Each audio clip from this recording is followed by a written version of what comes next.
Boa noite, pessoal. Vamos começar aqui a programação que a gente fez hoje. Era falar um pouco sobre cartografia e focar principalmente nas indicações da cartografia. Mas eu vou falar, em geral, um pouco sobre ela, sobre como avaliar, sobre quais parâmetros são importantes de avaliação, tá bom? Vamos lá. A cartografia, ela é um instrumento que ela é utilizado para a gente avaliar a vitalidade fetal. Ela ele é um exame bem negligenciado na obstetrícia, né? São poucas pessoas, poucos obstetras, também pessoal da enfermagem obstétrica, que solicita esse exame. Principalmente depois que a gente banalizou, né, o uso da ultrassom com Doppler, que também vê vitalidade fetal, que a gente viu uma diminuição do pedido de cardiotópico. Só que esse pedido de cardiotópico ele não pode ser negligenciado, porque é um exame que vê naquele momento como é que está o bebê. Ele pode ser usado, né, um exame mais fácil do que a ultrassom com Doppler, para a gente olhar a vitalidade fetal. Então, como vocês estão vendo aí na foto, a cartografia ela é composta por dois transdutores, né? O primeiro transdutor aqui no fundo do útero, ele vai ver como é que está a tonia do útero, né? E o outro, ele vai pegar a frequência cardíaca. Então, vai gerar um traçado. Esse traçado a gente vai analisar já já. E também tem o botãozinho aqui da movimentação fetal, que é um, que é um dos marcadores também que a gente vai avaliar. Então, o que é a cardiotopo? Ele é, como eu falei, um exame que ele é utilizado para avaliação do bem-estar fetal. E é bom lembrar que, como eu falei também, que ele não substitui, o ultrassom com Doppler não substitui a realização da cartografia. Isso a gente vê muito na urgência, né? Quando a gente pede cardiotoco e ultrassom com Doppler. A paciente, às vezes, pelo custo, ela prefere não fazer a cartografia e fazer somente a ultrassom. Só que eles são métodos que eles se complementam. Eles não são métodos de avaliação isoladas, né? Ele é um método de triagem, né? Ele tem uma alta sensibilidade. A gente vai ver já já que as indicações elas vão sempre ser quando o bebê tem algum risco de ter algum evento de hipóxia. Então, ele tem uma alta sensibilidade. E quando tem uma alta sensibilidade, apesar disso, ele tem um alto valor preditivo negativo. Talvez por ter esse alto valor preditivo negativo, que ele seja menos pedido e menos valorizado na obstetrícia do que outros exames, né? Porque o que quer dizer esse valor, esse alto valor preditivo negativo? Ele quer dizer que algumas vezes dá alteração na cartografia que, na verdade, foi algum momento que aconteceu aquilo dali, né? Porque a cartografia a gente vai analisar num período de 20 minutos ou num período estendido de 30, 40 minutos, né? Então pode haver alguma alteração daquele momento que a gente dê um diagnóstico mas que, na verdade, não tenha aquele diagnóstico em si. Foi um momento do bebê ou da mãe, né, que a gente vai ver já já, que foi feita aquela alteração, né? O cardiotocógrafo, ele vai registrar o traçado da frequência cardíaca fetal, ele vai registrar as contrações uterinas e vai registrar a movimentação fetal. Então, o estudo desses três pontos é que vai dar lá mais tarde que a gente vai ver a opinião sobre esse exame. Então, quando é que a gente vai realizar a cartografia? Sempre que houver algum risco de hipóxia fetal, seja ele qual for o risco, tanto materno quanto fetal, né? Sempre que houver esse risco, a gente vai ter que solicitar. Então, tem as indicações maternas e tem as indicações fetais para realizar a cartografia. As principais indicações maternas, né? Isso a gente vai ter que implementar com bastante exatidão lá na nossa urgência, porque na nossa urgência também a gente vê que a gente pede pouca cardiotocografia se a gente for olhar pelas indicações realmente que devem ser seguidas, né? A doença hipertensiva gestacional, ou crônica, né, a hipertensão crônica, sempre devem ser solicitados. Algumas literaturas falam que pode ser solicitado acima de 26 semanas, outras falam acima de 28 semanas. Depende muito da viabilidade do feto, né? A gente tem que olhar a viabilidade do feto para saber essa indicação. Mas, de uma maneira geral, vou falar globalmente, acima de 26, 27 semanas, talvez seja um ponto já importante de ser solicitado a cartocografia. Então, doença hipertensiva gestacional, pode fazer restrição de crescimento, principalmente, é um risco de hipóxia. Então, deve ser realizada cartografia para essas pacientes, certo? A diabetes, seja ela insulino dependente ou controlado por dieta, ou controlado por outras medicações, também tem um risco grande de hipóxia. É importante ser solicitado. Cardiopatias, aí lembra que essas indicações que eu estou falando, primeiramente, são maternas. Cardiopatias maternas, né? Podem causar hipóxia no bebê. Então, tem que ser solicitado. Anemia, seja ela de qual grau for. Pode ser uma anemia moderada, grave ou uma anemia leve. Pode causar hipóxia, tanto que um dos parâmetros do exame que é concorrente, vou falar assim, concorrente à cardiotocografia, que é o Doppler, que vai ver a artéria cerebral média, também vê a anemia, né? É um dos parâmetros dele. Então, anemias, de uma maneira geral, devem ser solicitadas cardiotocografia. Só voltando um ponto, tem que lembrar que o custo da cartografia é muito menor do que o custo de um ultrassom com Doppler, né? Então, a gente tem uma arma fácil, uma urgência, muito mais fácil do que a ultrassom, e a gente consegue fazer o diagnóstico tão preciso quanto. E há algumas hemoglobinopatias. Então, a paciente que tem doença de, de hemoglobinas, né?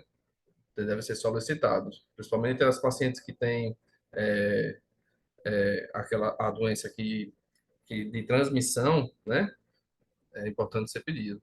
Pacientes, eu coloquei aí no slide com hipertireoidismo, mas é doenças da tireoide de uma maneira geral. As pacientes que têm hipo ou hipertireoidismo também tendem a fazer hipóxia fetal em algum momento da gestação. Então, é importante também. Doenças vasculares, a gente vê muito lá. Pacientes com lúpus, pacientes com SAF, pacientes com SAF em uso de enoxaparina, por exemplo, a gente vê bastante também tem que ser usado.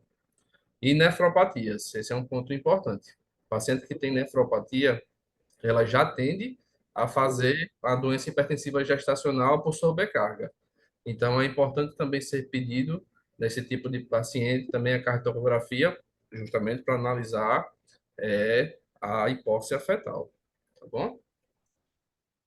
Eu falei das indicações maternas, agora falando das indicações fetais. Gestação múltipla. Gestação múltipla, seja ela gemelaridade, trigemaridade, tem que ser pedido cartografia.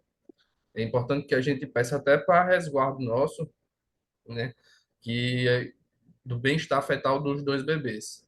Até porque a gente pode ver na cartografia, porque no sonar, na ausculta intermitente, a gente pode pegar o mesmo foco e achar que é de dois bebês. Na cartografia, a gente vai ver que a gente vê uma linha de base para um bebê, uma linha de base para outro bebê. Então, a gente consegue identificar o bem-estar fetal dos dois bebês muito melhor na cartografia. Restrição de crescimento intrauterino, seja ele acompanhado de uma hipertensão crônica, de uma insuficiência placentária, dependente da causa que for, se teve restrição do crescimento uterino, é indicação de fazer cartografia. O trabalho de parto prematuro, isso é importante. A gente vê lá que, de uma maneira geral, seja no plantão, seja pacientes que chegam externas ao plantão, a gente vê que chega em trabalho de parto pré-termo, as pacientes não fazem cartografia, né? E é importante a gente fazer a cartografia para a gente analisar naquele momento e até para preparar o pediatra do que pode estar vindo. Porque a gestação do trabalho de parto pré-termo, ela já tende, né, a ter uma hipóxia, nascimentos com apgar menor, então bebês mais hipoxiados do que bebês a termo. Apresentação pélvica, isso é e também é importante, que também não é feito tanto. A apresentação pélvica, no trabalho de parto, principalmente, ela é dito são bebês que nascem com ápiga menor, né? Muitas vezes, por isso também, o obstetra tende a não querer fazer o parto normal, não se sente seguro a fazer o parto vaginal, pode ser também por falta de técnica, mas também por saber que o nascimento do parto de apresentação pélvica nascem bebês mais hipoxiados do que na apresentação cefálica. Então, é importante pedir tanto o anteparto como o intraparto na apresentação pélvica. E das indicações fetais, a luismonização RH. Então, pacientes que já estão sensibilizados ou que não receberam o anti-D anteriormente, ele já tem uma predisposição a fazer anemia fetal. E aí você ganha duas indicações, tanto materna quanto fetal, né? Você ganha a indicação de anemia fetal e ganha a indicação também dos anticorpos circulantes maternos. Então, tem que ser feito sempre quando tem o risco de aloimunização. A, agora falando, eu estava falando anteriormente daquelas pacientes que chegam mais ambulatorialmente ou que chegam no tempo fora do trabalho de parto. Agora eu vou falar um pouquinho sobre as indicações da cardiotocografia intraparto, né? A paciente que chega em trabalho de parto, não necessariamente ela precisa fazer a cardiotocografia. É importante pensar nisso. Só que a partir do momento que você usa algum método de indução desse parto, seja ele com ocitocina ou com prostaglandina, que é o Prostóxi, a gente tem que fazer a gente tem que indicar a cardiotocografia, porque a partir do momento que a gente usa algum método farmacológico de indução do parto, a gente ou de indução ou de manutenção do parto, do trabalho de parto, a gente começa a ter um risco maior de hipóxia do que o trabalho de parto que evolui naturalmente. As contrações não são as mesmas, o ritmo de contração não é o mesmo, tanto que a contração do misoprostol é diferente da contração espontânea, então causa um maior risco de hipóxia no bebê. Então é importante. Usou citocina, usou misoprostol, tem que ser feito cartografia, tá? Em trabalho de parto prolongado, aqueles trabalhos de partos que duram mais do que 12 horas, algumas literaturas falam mais do que 14 horas, também tem que ser indicado cartografia. Os trabalhos de parto que são prolongados, ele já, por si só, já há um risco maior de desenvolvimento de hipóxia no nascimento, né? O APGA já tende a ser menor no trabalho de parto prolongado, principalmente aquele trabalho de parto expulsivo prolongado. Então, é uma indicação formal de cartografia. Inclusive, algumas literaturas falam que esse trabalho de parto prolongado, você pode fazer uma cartografia contínua até o nascimento do bebê. Isso é importante porque você vai pegando, já a gente vai falar das alterações, aí você vai pegando as desacelerações e as acelerações e vai julgando quando é que aquilo está acontecendo, se é patológico, se não é patológico. Isso é muito importante. Quando a gente pede analgesia regional, né, a analgesia de parto, tem que fazer cardiotoque. Isso é um dos parâmetros que a gente vê lá que não é feito, né? Tem que fazer cardiografia. Fez analgesia, na verdade, a gente não deveria fazer ausculto intermitente. A gente deveria pedir cardiografia, porque depois que faz a analgesia, as contrações tendem a mudar de padrão. Então, a contração mudou de padrão, você também, na maioria das vezes, faz a analgesia de parto, você faz o uso da ocitocina ao mesmo tempo. Então, quando você já faz o uso da ocitocina, já muda o padrão de contração, é importante você olhar olhar na cardiotocografia, porque a contração, inclusive, vai ser o primeiro fator que vai ser analisado na cardiotocografia, tá? A presença de líquido meconial, seja ele fluido, seja ele uma cruz, duas cruzes, como você classifica, três, quatro, é importante ser avaliado, porque ali a gente vai ver se tem o risco, se a gente fica mais seguro, no obstetra fica mais seguro de saber se aquilo dali está gerando uma hipóxia para o bebê ou não. Porque a gente já sabe que o líquido meconial não necessariamente é o sofrimento fetal, né? Não necessariamente. Ele pode ser um risco fetal. Só que com a cartografia você tem a certeza de que se aquele líquido meconial está causando a hipóxia naquele momento no bebê ou não está. E aí a gente evita que bebês venham a nascer com apigas menores, tá? Tá lá no trabalho de parto, você fez a ausculta, viu que a frequência cardíaca fetal tem alguma alteração, fez uma bradicardia, depois retornou à sua linha de base, fez um ataque cardíaco transitório, retornou. Então, tem que ser feito um cardiotoque para você analisar essas acelerações e essas desacelerações no trabalho de parto para tentar entender se essa, por exemplo, se essa taquicardia é sustentada, se essa desaceleração ela é variável, se ela não é variável. Então, importante fazer isso para você ter certeza do que está acontecendo. Outro ponto importante na cardiotocografia intraparto, sangramento genital no segundo trimestre. De uma maneira geral, os protocolos mandam que sangrou no segundo trimestre, tem que ser feita cartocografia. E que essa cartocografia com sangramento genital no segundo trimestre, ela não vai substituir a ultrassom, elas vão se complementar. Eu sempre vou falar isso. A cartocografia, ela é complementar à ultrassom. Uma não substitui a outra, eles são métodos complementares. Então, faz a cartocografia para saber se naquele momento, até porque vai ser mais rápido você ter esse discernimento, se naquele momento tem um risco do bebê de hipóxia. Vou dar um exemplo. Um bebê que chega lá com 35, 36 semanas e aí está com sangramento. Você faz a cartografia e vê que está muito, tem desacelerações da linha de base, tem bradicardia, você já dá um diagnóstico melhor. Porque muitas vezes, como está escrito, a ausculta da frequência cardíaca fetal intermitente, ela te engana, tá? Atividade uterina normal, ou seja, aquela hipersistolia, aquela taxistolia, é uma indicação. Você vê que normalmente o trabalho de parto, ele em 10 minutos a paciente tem 3, 4, até 5 contrações, ali 5 contrações você já tem que ficar com o pé atrás no trabalho de parto. Aquelas contrações têm um tempo que elas têm que durar. Contrações muito longas causam hipóxia no bebê. Muita contração também causa hipóxia no bebê. Então, viu que a intensidade, a duração da atividade uterina está normal, é um útero talvez que não relaxa no trabalho de parto, é importante que seja feita a cartografia para você analisar essa contração. Se tem alguma alteração nessa contração que aparece bem direitinho na cardiotópica. Cesariana prévia. É importante, né? A paciente já tem uma cicatriz de cesariana, né? A gente analisando, a gente sabe que o fluxo não vai ser igual, né? Há um corte naquilo ali, há uma fibrose. Então, há um risco de hipóxia para o bebê no intraparto, né? Tem que lembrar que essa cartografia que a gente está fazendo agora, ela é intraparto.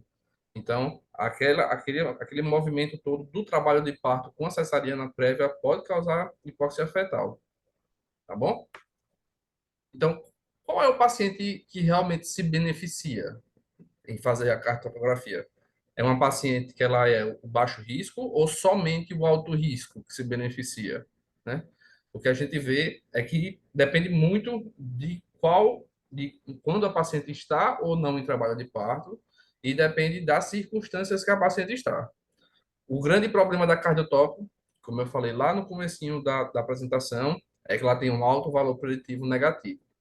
Então, se a gente pega uma paciente de baixo risco e faz uma cartografia e dá alguma alteração, na verdade, a gente não deveria dar o diagnóstico daquela alteração naquele momento. Deveria fazer algumas medidas como hidratação, oxigênio, para fazer uma nova cartografia, para reavaliar, para ver o que está acontecendo de verdade. Alguns estudos falam que 90%, isso é um número alto, 90% das alterações na cardiotóxico da paciente de baixo risco, elas são apenas naquele momento. Se você reavaliar ela em outro momento, aquela alteração vai retornar ao normal. Então, pode ser que haja um índice muito grande de indicações de cesariana no baixo risco, por conta disso. Então, no alto risco, a paciente é que mais se beneficia, como a gente viu lá. Então, baixo risco também se beneficia porque você vai ver o bem-estar fetal, mas no alto risco, por conta das doenças hipertensivas, diabéticas, como a gente viu, hipertireoidismo, são as pacientes que realmente vai dar aquela alteração e que a gente vai precisar tomar a conduta naquele momento, tá? Então, as duas pacientes se beneficiam, só tomar cuidado que as pacientes de baixo risco, talvez a gente como obstetra indique muita cesariana, no caso que a paciente poderia parir normal, né? E hoje a gente sabe, cada vez mais as pacientes estão querendo parir vaginal do que normal, ou do que cesariana, desculpa. Então, essas são mais ou menos as indicações e os benefícios. Vou falar um pouquinho agora sobre como é que a gente vai, como é que a gente, o olhar, né, de quem vai avaliar a cartografia. E aí tem um mnemônicozinho que a gente vai seguir, que é Doutor Conivado. Então, o primeiro o DR, a gente vai definir os riscos, que foi o que a gente fez agora no começo. A gente definiu qual paciente que precisa fazer, com as indicações maternas e as indicações fetais. Então, definimos os riscos. A paciente precisa fazer. Então, a gente vai começar analisando a contração uterina, o nível da linha de base, a variabilidade do bebê, as acelerações, as desacelerações, e com isso a gente vai dar uma opinião sobre essa cartografia. Então, aqui é uma cartografia, só para a gente entender e depois a gente vai vendo as alterações dela, né? Em geral, essa cartografia, ela corre a 1 centímetro por minuto. Então, isso vai dar, cada quadradinho desse corresponde a 10 batimentos por minuto na vertical. É importante saber porque a gente vai ter que contar isso já já. Então, a frequência cardíaca fetal fica nessa parte de cima, e a gente vai analisar já já a subida, a descida, o padrão que ela segue. Tem algumas cartografias que dão a linha da frequência cardíaca materna para a gente não, não perder a diferença entre a frequência fetal e a frequência materna, porque isso é muito comum acontecer, muito mais comum acontecer também na ausculta intermitente, né? Por isso que algumas vezes, quando a gente faz a ausculta, a gente palpa o pulso, para saber se não está fazendo a mesma frequência. E aqui embaixo, a gente vai olhar e analisar as contrações uterinas durante esse tempo. E esses pontinhos aqui, que vão aparecendo, são os pontinhos de movimentação fetal. Temos que analisar tudo em conjunto, mas eu vou começar a falar um pouquinho mais de cada coisinha separada, para depois a gente juntar tudo e tirar uma conclusão. Então, contração. A gente vai ter que analisar aquele monitoração daquela parte de baixo. Vamos palpar o útero dessa mulher. Vamos entender que a nossa mão é importante. Vamos palpar. Vamos saber se tem contração anormal ou se não tem contração normal. Aquele transdutorzinho externo é um monitor de, como eu falei lá no início, naquela fotozinha, é um monitor de pressão intrauterina. E a gente vai avaliar o padrão e a intensidade dessa contração. Sendo que se você indicou a cardiografia por alteração da contração, você já entendeu que pela sua mão, pela palpação, você vê que não estava adequado. Agora você vai ter a certeza se estava adequado ou se não estava adequado. E a hipersistolia, eu vou mostrar na foto, ela é dita como 6 ou mais contrações em 10 minutos. Então, nessa foto dessa cardiotocografia aqui, mostra bem. É uma paciente que está em trabalho de parto, ela tem várias contrações, ó. Nesse período aqui de 10 minutos, que deve ter 20 minutos, ela teve 1, 2, 3, 4, 5, 6, 7, 8, 9, 10 contrações. É contração que só pega. E você vê que ela faz uma contração forte, ó. Faz picos e nadir, picos e nadir, picos e nadir. Então, isso é uma contração. Pegou no período de 10 minutos, teve mais do que cinco contrações, já a partir de 6 é dito como a hipersistolia. Hipersistolia é bastante ruim. Hipersistolia causa hipóxia fetal, né? Pense que o útero está contraindo, contraindo, contraindo, contraindo, contraindo. Esse útero que contrai tanto, ele também não joga tanta oxigenação para a placenta para jogar para o bebê do que aquele útero que contrai uma vez, dá uma relaxada. Contrai uma vez e dá uma relaxada. Outro grande perigo da hipercontratabilidade uterina é fazer hemorragia pós-parto. Aquelas pacientes que têm muita contração, muita intensidade da contração, tende a aquele ficar com aquele útero bem molengozinho no pós-parto, que a gente tem que tomar cuidado. porque hemorragia pós-parto é uma das principais causas de mortalidade materna, né? Apesar de que na nossa maternidade a gente tem cada vez menos casos de hemorragia pós-parto por conta dos nossos protocolos, né? Até por conta de novas medicações que a gente está colocando no protocolo. Então, analisou a contração. Agora a gente vai analisar o nível da linha de base, né? O nível da linha de base, a gente vai ter que pegar uma média da frequência cardíaca dos 10 minutos, né? E vai ter que excluir variações maior do que 25. Por isso que eu falei naquela primeira cartografia que a gente vai ter que contar os quadradinhos. A linha de base normal, ela vai de 110 a 160. A bradicardia, apesar da gente pensar que é 120, mas formalmente ela é abaixo de 110 e a taquicardia acima de 160. Então aqui essa foto mostra bem, né? Como é que a gente vai fazer para a gente saber a linha de base? A linha de base é a média, aqui, como eu estou passando, tá vendo? Ele tem as suas acelerações, tem as suas umas desacelerações, mas a linha de base é a média do traçado da cardiotópica. Então, teve a linha média de base, nesse caso aqui 120, tem que olhar nesse parâmetro aqui, né? A cada dois quadradinhos corresponde a um minuto, então conta os 10 minutos, por isso que vai ter que contar quadradinho, tanto na horizontal como na vertical. Então, passa a linha de base e essa linha de base é que vai lhe dar as alterações de aceleração ou desaceleração. Então, da primeira coisa. Olhou a primeira coisa, olha a contração. Depois, outra coisa, olha a linha de base e conta essa linha de base para você saber a linha de base, para você saber quanto está acelerando, quanto está desacelerando. Porque a gente vai ter que analisar isso já já.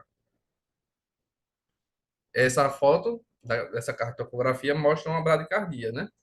Você vê aqui que ela vem numa linha de base aqui, ó, onde eu estou passando o mouse mais ou menos. Tem algumas desacelerações, mas a linha de base vinha aqui mais ou menos em 110. Tá vendo? Até deixei marcadinho em amarelo. E ela dá uma caída. Então, se ela cai num período de 10 minutos, se você contar aqui, é dito como uma bradicardia. Nesse caso, uma bradicardia bem chata. Foi lá para 50 batimentos. Então, ficou muito aqui essa cartografia. E sem contração nesse período. Então, não tem alguma coisa que justifique essa bradicardia. Então, esse bebê aqui, ele está em sofrimento. Por isso é importante a cartografia. Então, a gente viu contração, viu o nível da linha de base, agora a gente vai olhar a variabilidade. A variabilidade é a flutuação da frequência cardíaca na linha de base. Por isso que, primeiramente, eu expliquei o nível da linha de base para agora falar da variabilidade, né? Então, por isso que a gente vai ter que, primeiramente, traçar a linha de base para a gente saber quanto sobe, quanto desce, quanto sobe, quanto desce. É a amplitude entre o pico e o nadir da frequência cardíaca. E essa variabilidade é importante porque ela é regulada pelo sistema nervoso autônomo. Então, você vai pegar alterações de hipóxia do bebê, porque aquilo dali vem do sistema nervoso que ele não depende de outros fatores, né? Depende do bem-estar dele. Então, a variabilidade normal ou moderada, como a gente coloca nos laudos, ela vai de 6 a 25 batimentos. Então, menor do que 6 ou 5 é uma variabilidade mínima, né? Lembrando que é daqueles quadradinhos que a gente falou. A variabilidade ausente, que a gente chama daquela cardiotópica comprimida, que é só um tracinho passando, indetectável, é uma variabilidade ausente. Agora, maior do que 25 batimentos por minuto do bebê é uma variabilidade que está aumentada. Também não é bom ter muita variabilidade. Aqui nessa cartografia, estou mostrando uma paciente que tem um feto, né, que tem uma variabilidade reduzida. Vamos analisar aqui direitinho, ó. A gente vê que a linha de base dele está em 140, mais ou menos, né? Que a gente passa aqui o traçadozinho mais ou menos na média da frequência cardíaca. E você vê que em momento algum ele sobe apenas um quadradinho, né? Nessa frequência cardíaca aqui. Então, se só sobe um quadradinho, ele sobe no máximo aqui 5 batimentos por minuto, o que é uma variabilidade reduzida, como a gente acabou de ver aqui no conceito de variabilidade. E essa cartografia aqui, ela é bastante importante. Ela é uma das cartografias que a gente tem que ter em mente ela, porque ela vai classificar a cartografia como uma categoria 3 que já já eu vou falar, né? Essa cartografia, ela é dita como um padrão sinusal, né? Você vê que ela tem um ritmo ondulatório da frequência cardíaca, das acelerações. Esse, Depois tá vendo, né? Não esse vou. padrão sinusal, ele indica que o bebê ele está sofrendo, né? A variabilidade vai no máximo 5 batimentos e ele mantém isso na cartografia toda. Então, esse padrão sinusal aqui, todos os estudos mostram que 60% de mortalidade se você continuar o trabalho de parto ou se você não interromper aqui nesse momento, não fizer alguma medida salvadora, não fizer o parto. Então, esse padrão sinusal aqui tem que estar gravado na cabeça de todo mundo, porque 60% dos bebês com esse padrão vão a óbito, tá? Importantíssimo ele, por isso até que eu deixei essa foto separada. Falando agora das acelerações, né? Vimos nível da linha, contrações, nível da linha de base, variabilidade. Agora a gente vai ver acelerações. As acelerações a gente tem que dividir o bebê em dois tempos. Bebês que têm menos de 32 semanas e bebês que têm mais de 32 semanas. Bebês que têm mais de 32 semanas, o conceito é que o aumento da frequência cardíaca em 15 batimentos por minuto, ou seja, 3 quadradinhos daquele, por mais de 15 segundos, mas menos de 2 minutos. Eu vou colocar isso já já numa foto, vai ficar mais claro. E quando tem menos do que 32 semanas, é o aumento da frequência cardíaca por mais de 10 segundos e menos de 10 minutos, né? A presença de aceleração ela é muito importante. Não ter aceleração é ruim. Não ter aceleração mostra que o feto não está reativo. Então, a gente vai ter que dividir aqui o estudo da aceleração entre fetos reativos e fetos não reativos. Fetos não reativos são fetos que estão sofrendo. Fetos reativos são fetos que predizem o bem-estar daquele bebê, certo? A ausência de aceleração, eu coloquei até aí, é um alto índice de falso positivo em gestações de baixo risco. Como eu já frisei, em gestações de baixo risco, o valor preditivo negativo da cardiotocografia aumenta muito. Então, viu que não tem aceleração no, no, numa gestação de baixo risco, o melhor a ser feito não é dizer que aquele bebê está sofrendo naquele momento. O melhor é você pedir uma avaliação adicional, provavelmente preferencialmente com a ultrassom com Doppler, nessas pacientes de baixo risco. Porque nas pacientes de alto risco, você já definiu que ela tem um risco. Então, ela já lhe disse que tem um risco e você olhou mais o risco. Então, tem aquela alteração. Como eu falei, as acelerações, a presença dela é um feto reativo. A ausência dela é um feto não reativo. Feto reativo é um feto que tem bem-estar fetal. Aqui, para a gente ver das acelerações, né? Aqui a gente vai ter que contar os quadradinhos. Ó, nessa aceleração aqui que eu marquei. Aqui nessa daqui, cada quadradinho corresponde a 10 batimentos e 30 segundos um na horizontal e outro na vertical. Então, até que a gente pode contar de 120 a 150, né? Fazer essa contagem desses quadradinhos. Porque tem algumas cardiotópicos que realmente no laudo, essa configuração aqui desses quadradinhos estão alterados. Então, você vê aqui, ó, uma aceleração que conta um, dois, três quadradinhos. Então, ela foi de 120 até mais do que aqui, 160, né? Uma aceleração de 40 batimentos em 60 segundos, porque você vai ter que contar aqui, ó, tanto na vertical como na horizontal. Então, é uma aceleração transitória, é uma aceleração que ela é boa, né? A gente tem que esperar um feto que acelere. E aqui é onde mais se tem dúvidas, né? Que são as desacelerações, que a gente chama das DIPs, né? É aqui que causa mais confusão em todo mundo. Eu tentei separar elas para a gente conseguir entender realmente quando acontece, o porquê acontece e o que deve ser feito quando elas acontecem, né? O conceito de desacelerações são as quedas periódicas da frequência cardíaca em mais de 15 batimentos por minuto por mais de 15 segundos. Vai ter que analisar o tempo e vai ter que analisar a queda daquela frequência cardíaca. E a queda e a desaceleração ela é dita como a queda da frequência cardíaca por mais de 10 minutos, considerando sempre a linha de base. E aí ela vai ser classificada em precoce, tardias ou variáveis. Eu vou mostrar nas fotos e o porquê que elas acontecem para ficar claro. Nas precoces, o que é que acontece nas desacelerações precoces? A contração uterina joga o bebê para baixo, né? Faz aquele joga o bebê para baixo, tem uma compressão do polo cefálico na pelve da mãe, aumenta a pressão na cabecinha do bebê, ele tem uma resposta vagal e faz uma desaceleração. Então, viu isso daqui? Olha para a cardiotoco agora. Ó, tem a contração. Primeiro tem que olhar aqui embaixo. Tem uma contração e depois que tem a contração, você vê que pense no bebê descendo. Tem a contração, bate a cabecinha do bebê na pelve da mãe e aqui tem uma queda gradual coincidente com a contração. Tem que ser naquele mesmo momento, porque você tem que julgar as duas coisas, né? É uma resposta do feto à contração. Então, tem a contração e tem uma queda gradual e depois ele retoma, certo? Olhando aqui de novo, tem uma contração, ele cai, mas ele retorna, certo? Após a contração. Então, a contração por desaceleração precoce é uma, contra... é uma queda, é uma desaceleração por compressão do polo cefálico.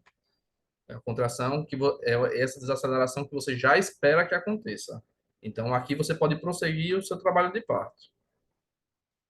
Na contração tardia, vamos pensar. Faz uma contração, há uma diminuição da circulação útero-placentária, o feto começa a utilizar a oxigenação do espaço interviloso, e aí há uma hipóxia fetal que vai desacelerar depois. Olhou isso, agora olha a cardiotópico. Veja como mudou. Lá, as contrações coincidiam, na precoce, coincidiam com a desaceleração. Agora não mais. Aqui a contração, a desaceleração ela vem depois da contração, como se o feto ele sofresse após a contração, sofresse por falta de oxigenação dele, né? A contração, a queda gradual depois dela. Isso daqui já não é bom. Isso daqui mostra que o bebê está faltando oxigênio no bebê. Tem a contração, tem a queda depois da contração. É uma desaceleração tardia, né? Que já mostra que está faltando oxigênio. Isso aqui é hipóxia. Lá naquela desaceleração precoce é compressão. Aqui é hipóxia. Importante frisar isso. Na desaceleração variável, aqui é que é o pior, a pior desaceleração de todas, porque é por compressão funicular, é por compressão do cordão. Então, tem aquela hipóxia fetal temporária e tem aquelas desacelerações variáveis. Olhou esse fluxozinho, olha a cardiotópica. Então, é uma desaceleração que é uma queda bem grande, que é como se interrompesse o fluxo de oxigenação daquele bebê, naquele momento. E você vê que não está correlacionado com contração, né? Tem que sempre pensar. Olhou para a cardiotoque, você vai analisar, olha primeiro contração, depois olha lá em cima. Viu que não tem relação dessa desaceleração com a contração, e aqui é uma queda abrupta, uma queda muito grande, é uma desaceleração variável. Aqui tem sofrimento fetal. Então, nesse momento aqui, tem que ser feita alguma medida, é uma prova, como eu coloquei aqui, é por compressão funicular, então não está chegando oxigenação nesse momento aqui no bebê. Por exemplo, bebês que têm pouco líquido na barriga, que tem oligoâmino ou anidrâmino, ele faz compressão funicular, né? O bebezinho pode, com seu cotovelozinho, comprimir e fazer essa desaceleração. Isso é importantíssimo. Então, a gente viu algumas alterações e aqui tem uma cardiotocografia que a gente vai ver que essa cardiotografia está excelente, né? Ela tem as acelerações transitórias, a linha de base dela está uma linha de base normal, está uma linha de mais ou menos 120. A variabilidade está moderada, vai de 5 a 25 batimentos. A gente vê que as contrações, ela teve uma contração, duas contrações, que não teve desaceleração com as contrações.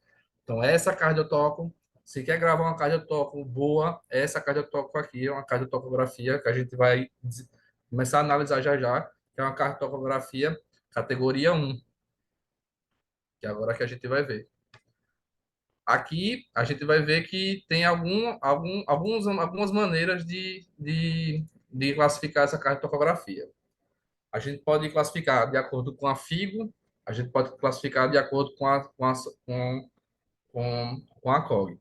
Então, eu vou falar das duas maneiras, até porque as duas maneiras elas coincidem, mas eu acho a primeira a categoria um 2 ou 3 ou falar normal, suspeita ou patológica, essa classificação de categoria um 2 ou 3 ela é mais completa, né? Se a gente entender essas categorias, a gente consegue entender o que está acontecendo.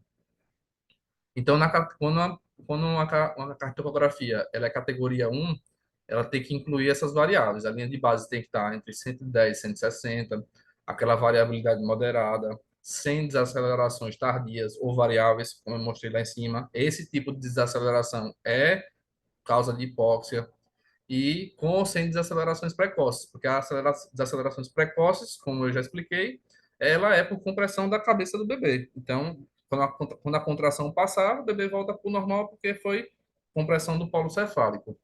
Então, muito bom.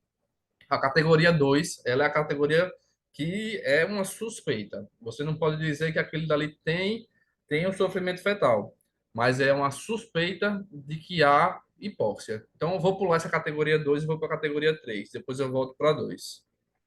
A categoria 3 é aquela que tem variabilidade ausente, e às vezes ela tem a variabilidade ausente e ainda desacelera. Então, isso é muito ruim. Então, não tem variabilidade, presença de bradicardia ou taquicardia também é ruim. Só que taquicardia a gente vai ver que está lá na categoria 2 porque pode ser por falta de oxigenação. A gente fazendo uma medida com oxigênio, a gente consegue fazer isso. Padrão sinusal, como eu falei para vocês. Padrão sinusal é um padrão que causa 60% de mortalidade do fetal, então é importante. Então, linha de base abaixo de 100, variabilidade reduzida, aquele padrão sinusal, as desacelerações tardias recorrentes, as desacelerações prolongadas por mais de 30 minutos, é, ou com 20 minutos de variabilidade reduzida, a gente já tem que considerar categoria 3, né? Tem uma alta probabilidade de hipóxia, aquilo ali já tem acidose no bebê. E uma desaceleração muito prolongada. Faz uma desaceleração que dura 5 minutos. Aquilo dali está ruim. Você já tem uma alta probabilidade de hipóxia. Então, esses parâmetros que eu falei agora, eles são parâmetros de categoria 3. Tem que ser feito medida salvadora, o bebê tem que nascer. Ele está sofrendo na barriga da mãe.